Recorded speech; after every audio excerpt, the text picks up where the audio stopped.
श्रावण मास महात्म अध्याय 9 शुक्रवार जीवंतिका व्रत की कथा। ईश्वर बोले, हे सनत कुमार, इसके बाद अब मैं शुक्रवार के व्रत का आख्यान कहूँगा, जिसे सुनकर मनुष्य संपूर्ण आपदा से मुक्त हो जाता है। लोग इससे संबंधित एक प्राचीन इतिहास का वर्णन करते हैं। पांडव वंश में उत्पन्न एक सुशील नामक राजा था। अत्यधिक प्रयत्न करने पर भी उसे पुत्र की प्राप्ति नहीं हुई। उसकी शवगुण संपन्न सुकेशी नामक भार्या थी। तब उसे संतान न हुई, तब वह बड़ी चिंता में पड़ गई। तभी स्त्री स्वभाव के कारण अति साहसयुक्त मनमानी उसे मासिक धर्म के समय प्रत्येक महीने में वस्त्र के टुकड़ों को अपने उदर पर बांधकर उदर को बड़ा बना दिया और अपनी प्रसूति का अनुकरण करने वाली किसी अन्य गर्भिणी स्त्री को ढूंढने लगी। भावी देव योग से उसने पुरोहित की पत्नी गर्भिणी थी। तब कपट करने वाली राजा की पत्नी ने किसी प्रसव कराने वाली को इस कार्य में लगा दिया और उसे एकांत में बहुत धन देकर वह रानी चली गई। उसके बाद रानी को गर्भिणी जानकर राजा ने उसका पुंसवन और अनवलोभन संस्कार किया। 8वां महीना होने पर सीमतोपयनन संस्कार के समय राजा अत्यंत हर्ष हुए। उसके बाद उस पुरोहित पत्नी का प्रसव काल सुनकर वह रानी भी उसी के समान सभी प्रसव संबंधी चेष्टाएं करने लगी। पुरोहित की पत्नी चूंकि पहली बार गर्भवती थी, अतः प्रसूति कार्य के प्रति वह अनभिज्ञ थी और केवल प्रसव कराने वाली दाई के ही कहने के स्थिति थी। तब उस दाई ने पुरोहित पत्नी के साथ छल करते हुए उसके नेत्रों पर पट्टी बांध दी और प्रसव के समय उसके पैदा हुए पुत्र को किसी और के हाथ के से रानी के पास पहुंचा दिया। इस बात का कोई भी नहीं जान सका। उसके बाद रानी ने उस पुत्र को लेकर यह घोषणा कर दी कि मुझे पुत्र रत्न की प्राप्ति हुई है। इस समय के बाद दाई ने पुरोहित की पत्नी की आँखों की पट्टी खोल दी। दाई और एक साथ मांस का एक पिंड लाई थी और उसने उसे दिखा दिया। फिर उसके सामने आश्चर्य तथा दुख प्रकट करने लगी। यह कैसे अनिष्ट हो गया और कहने लगी, अपने पुरोहित पत्नी से इसकी शांति जरूर करवा लेना। कहने लगे कि संतान नहीं हुई, कोई बात नहीं, पर तुम जीवित तो हो, यह अच्छी बात है। पर इस पर पुरोहित की पत्नी को अपने प्रसव से स्पर्श चिंतन से बहुत संदेह हुआ। ईश्वर बोले, राजा के पुत्र जन्म का समाचार सुन जातक कर्म के संस्कार कराया और ब्राह्मण को हाथी घोड़े तथा रथ आदि प्रदान किए। राजा ने कारागार में पड़े सभी कैदियों को प्रसन्नतापूर्वक मुक्त करा दिया। उसके बाद राजा ने सूतक के समय में नाम कर्म तथा अन्य सभी संस्कार किए। उन्होंने पुत्र का नाम प्रियव्रत रखा। हे सनत कुमार, श्रावण मास आने पर पुरोहित की पत्नी ने शुक्रवार के दिन भक्ति पूर्वक देवी जीवतिका की पूजा की। दीवार पर उनके बालों सहित देवी की जीवंतिका की मूर्ति लिखकर पुष्प तथा माला से उनकी पूजा करके गोधूम की पीठ पर बनाए गए 5 दीपक उनके सम्मुख जलाए और स्वयं भी गोधूम का चूर्ण भक्षण किया और उसकी मूर्ति पर चावल फेंका और कहा, हे जीवंती, हे करुणामय, जो भी मेरा पुत्र विद्यमान हो, आप उसकी रक्षा करना। यह प्रार्थना करके उसने कथा सुनकर यथाविधि नमस्कार किया। तब जीवंतिका की कृपा से वह बालक दीर्घायु हो गया और वे देवी उसकी माता की श्रद्धा भक्ति के कारण दिन रात उस बालक की रक्षा करने लगीं। इस प्रकार कुछ समय बीतने पर राजा की मृत्यु हो गई। तब पितृभक्त उसके पुत्र ने उसकी परालौकिक क्रिया संपन्न की। उसके बाद मंत्रियों तथा पुरोहितों ने प्रियवर को राज्य पर अभिषिक्त कर दिया तथा कुछ वर्षों तक प्रजा का पालन करने के बाद राजा भोग कर वह पितरों के ऋण से मुक्ति के लिए जाने के लिए तैयार हो गया।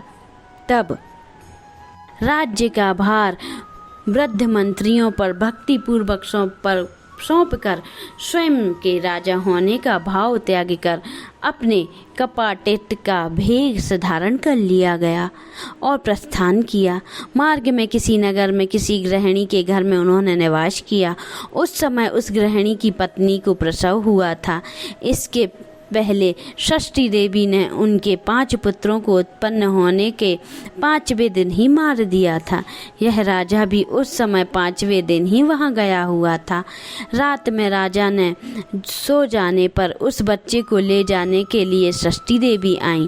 जीवंतिका देवी ने उस षष्ठी देवी को यह कहकर रोक दिया कि राजा को लांघ कर मत जाओ। तब जीवंतिका के रोकने पर वह षष्ठी जैसे आई थी वैसे ही चली गई। इस प्रकार उस गृहिणी के उस बालक को 5वें दिन जीवित रूप में प्राप्त किया।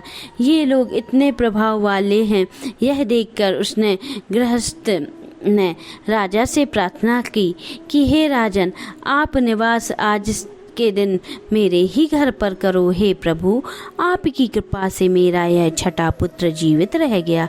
इस प्रकार प्रार्थना करने पर करुणानिधि उस राजा ने कहा कि मुझे तो गया जाना है। तब राजा गया के लिए प्रस्थान कर गए और वहाँ पर पिंडदान करते हुए विष्णु पद वेदी पर कुछ अद्भुत घटनाएं हुई। उस पिंड को ग्रहण करने के लिए 2 हाथ निकल कर आए। तब महान विस्मय युक्त राजा संशय में पड़ गए और पुनः पिंडदान करने वाले ब्राह्मण से कहने पर उन्होंने विष्णु पद पर पिंड रख दिया। इसके बाद उन्होंने किसी ज्ञानी तथा सत्यवादी ब्राह्मण से इस विषय में पूछा। तब उस ब्राह्मण ने उससे कहा कि दोनों हाथ आपके पितर के थे। इसमें संदेह तो घर जाकर अपनी माता से पूछ लीजिए, वह बता देंगी। तब राजा चिंतित तथा दुखी हुए और मन में उन बातों को सोच विचार करने लगे। वे यात्रा करके पुनः वहां गए जहां बालक जीवित हुआ था तथा उसी समय उस स्त्री को पुत्र उत्पन्न हुआ था और वह 5वां दिन था। वह जो दूसरा पुत्र हुआ था उसे लेने रात में फिर वही षष्ठी देवी आई तथा जीवंतिका ने दोबारा रोके जाने पर उस षष्ठी देवी से कहा, ऐसा क्या कृतज्ञ है अथवा क्या इसकी माता तुम्हारा व्रत करती है जो तुम रात दिन इसकी रक्षा करती हो। तब षष्ठी का यह वचन सुनकर जीवंती ने धीरे से मुस्कुराकर इसका सारा कारण बताया। उस समय राजा शयन का बहाना बनाकर वास्तविक जानने के लिए जाग रहा था। अतः उन्होंने जीवंती और षष्ठी दोनों की बातचीत सुन ली। जीवंती ने कहा, हे षष्ठी, श्रावण मास के शुक्रवार को इसकी माता ने मेरे पूजन में रत रहती है और व्रत के संपूर्ण नियम का पालन करती है। वह सब मैं आपको बताती हूँ। वह हरे रंग का वस्त्र तथा कंचुकी नहीं पहनती और हाथ में उस रंग की चूड़ी भी नहीं धारण करती। वह चावल के दानों के जल को कभी नहीं लांघती, हरे पत्ते के मंडप के नीचे कहीं नहीं जाती और हरे वर्ण का होने के कारण करेले का साग भी वह नहीं खाती। यह सब वह मेरी प्रसन्नता के लिए करती है। अतः मैं उसके पुत्र को किसी भी मारने नहीं दूंगी। यह सब सुनकर राजा प्रियव्रत अपने नगर को चल गए और देश के सभी नागरिकों के स्वागत के लिए आए। तब राजा ने अपनी माता से पूछा, हे माता, क्या तुम जीवंतिका देवी का व्रत करती हो? उस पर उसने कहा कि मैं तो इस व्रत को जानती भी नहीं हूँ। उसके बाद राजा ने गया यात्रा का समुचित फल प्राप्त करने के लिए ब्राह्मणों तथा सुवासिनी स्त्रियों को भोजन कराने की इच्छा से उन्हें निमंत्रित किया और व्रत की परीक्षा लेने के लिए सुवासिनों को वस्त्र, कंचुकी तथा कंकण भेजन कर कहलाया। आप भी सभी को भोजन के लिए राजभवन में आना है। तब पुरोहित की पत्नी ने दूत से कहा कि मैं हरे रंग का कोई भी वस्तु ग्रहण नहीं करती। राजा के पास आकर दूत ने उसके द्वारा कही गई बात राजा को बताई। तब राजा ने उसके लिए भी सभी रक्त वर्ण के शुभ परिधान भेजे और वह धारण करके वह पुरोहित पत्नी भी राजभवन में आ गई। राजभवन की पूर्व द्वार पर जब चावलों के धोने का जल पड़ा देखा और वहाँ हरे रंग का मंडप देखा तो वह दूसरे द्वार से गई तब राजा ने पुरोहित की पत्नी को प्रणाम करके इस नियम का संपूर्ण कारण पूछा। इस पर उसने इसका कारण शुक्रवार का व्रत बताया। उस प्रियव्रत को देखकर उसने दोनों स्तनों में से अपना दूध निकलने लगा। दोनों वक्ष स्थलों में से उस राजा को दुर्ग की धाराओं से पूर्ण रूप से संचित कर दिया गया तथा विष्णुवादी पर निकलने दोनों हाथों जीवंतिका तथा सृष्टि दोनों देवियों के वार्तालाप तथा पुरोहित पत्नी के स्तनों से दूध निकलने के द्वारा राजा को विश्वास हो गया कि मैं इसी का पुत्र हूँ।